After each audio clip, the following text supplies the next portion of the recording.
رمضان المبارک کی آمد ہے، اس کے بارے میں چند گزارشات بہت عاجزی کے ساتھ پیش کرنی ہیں۔ رمضان روزہ بہت بڑا عمل ہے۔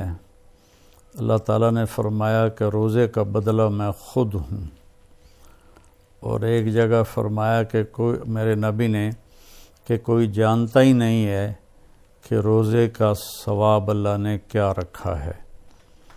تو اللہ ہمیں توفیق دے روزے رکھنے کی۔ تو اس سے پہلے ہم اپنے دلوں کو صاف کر لیں۔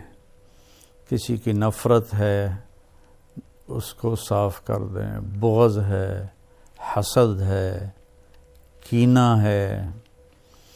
کینہ ہوتا ہے کسی کو نقصان پہنچانے کی نیت، یہ بغض سے زیادہ بڑی چیز ہے۔ تو اس قسم کی جتنے بھی ہمارے دل میں منفی چیزیں ہیں، یہ ہم اللہ سے مانگ کے اپنے دل کو صاف کر دیں تاکہ ہمارے روزے قبول ہوں۔ اور خاص طور پر اگر ماں باپ کی نافرمانی ہے تو رمضان میں اس کی بخشش نہیں ہوتی۔ ماں باپ کے پاؤں پکڑ کے معافی مانگ لیں۔ اگر شراب کی عادت ہے تو شرابی کی بھی بخشش نہیں ہوتی، توبہ کر لے تو سب معاف ہے، تو اس سے بھی ہم توبہ کریں۔ اور رشتہ داروں سے برا سلوک ہے تو اس سے بھی ہم توبہ کریں اور ان سے ملیں، جا کر جھک جائیں۔ اور جھک جانے میں اللہ نے عزت رکھی ہے۔ اور کسی کے بارے میں دل میں کینہ ہے، یعنی اس کو نقصان پہنچانے کی نیت اور ارادہ ہے، اس سے بھی توبہ کریں تو انشاءاللہ ہمارے روزے اللہ کی بارگاہ میں قبول ہوں گے۔ آخری رات اللہ فرماتے ہیں کہ دن کے روزے اور رات کے قیام کی وجہ سے میں نے ان کے سارے گناہ معاف کر دیے۔ اور اللہ تعالیٰ نے ہر امت پہ روزہ فرض کیا ہے۔ ہمارے لیے روزہ آسان کیا ہے کہ ہمارے لیے سحری بھی ہے اور ہمارے لیے افطاری بھی ہے۔ تو اہتمام سے ہم ان روزے رکھیں اور کوشش کریں کہ پیٹ بھر کے نہ کھائیں تاکہ جسمانی فائدہ بھی ہو، روحانی فائدہ بھی ہو۔ اگر ایک مہینہ پورا ہم اس طرح روزہ رکھیں کہ ہمیں ظہر سے بھوک لگنی شروع ہو جائے تو پورے مہینے میں ہمارے جسم کے اندر جتنی بھی کثافتیں اور غلط چیزیں جمع ہیں وہ ساری دھل جاتی ہیں اور صاف ہو جاتی ہیں۔ تو رمضان کا مطلب ہے جل جانا۔ تو رمضان اور جل جانا اور روزہ، اس میں مناسبت یہ ہے کہ جوں جوں انسان روزے رکھتا چلا جاتا ہے اللہ اس کے گناہوں کو جلاتا جاتا ہے، یہاں تک کہ آخری رات اس کے سارے گناہ جلا کے اسے پاک اور صاف کر دیتا ہے۔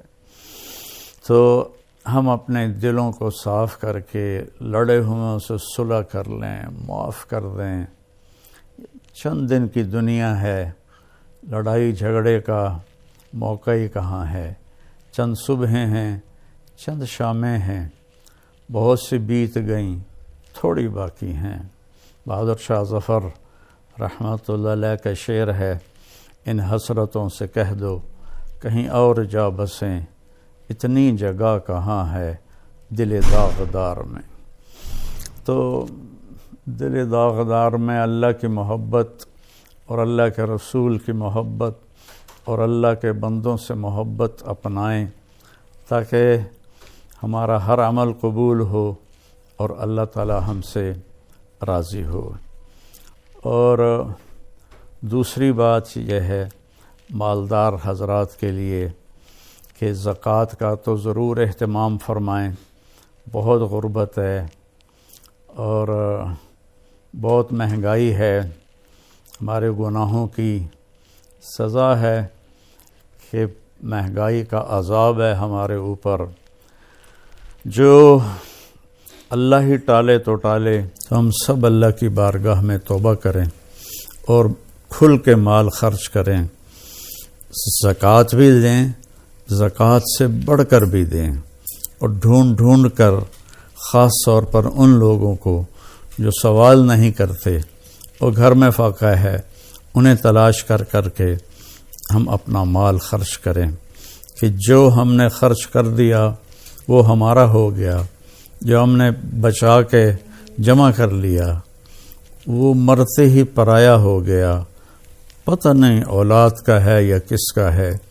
تو زیادہ سے زیادہ اللہ کے نام پر مال خرچ کریں، غریبوں کو ان کو ڈھونڈ کر، مریضوں کو، روزہ رکھنے والے روزہ رکھ نہیں سکتے ان کو ان کی امداد کریں.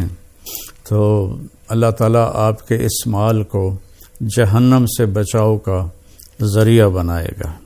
اور کسی سے ناراض ہیں تو اس کو معاف کر دیں، کوئی آپ سے ناراض ہے تو اس سے جا کے معافی مانگ لیں، تو ہمارے روزے انشاءاللہ قبول ہو جائیں گے. کثرت سے تلاوت کریں قرآن کی. بخاری شریف کی روایت ہے، کانا رسول اللہ صلی اللہ علیہ وسلم اجود الناس، اللہ کے نبی سب سے زیادہ سخی تھے. وَأَجْوَدُ مَا يَكُونُ فِي رَمَضَانَ حِينَ يَلْقَاهُ جِبْرِيلُ يَأْتِيهِ كُلَّ لَيْلَةٍ فَيُدَارِسُهُ الْقُرْآنَ.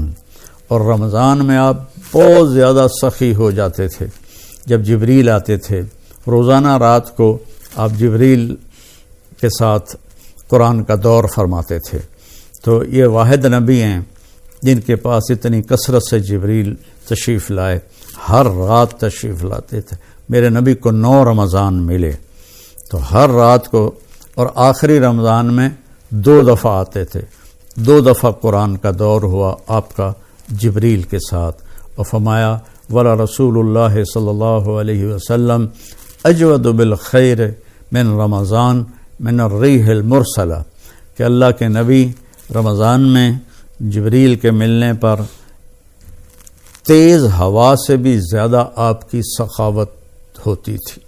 تو میں مالداروں سے کہتا ہوں سخی بنیں، صرف زکوٰۃ دے کے مطمئن نہ ہوں، زکوٰۃ سے اوپر بھی خرچ کریں، اللہ آپ کا رزق بڑھائے گا.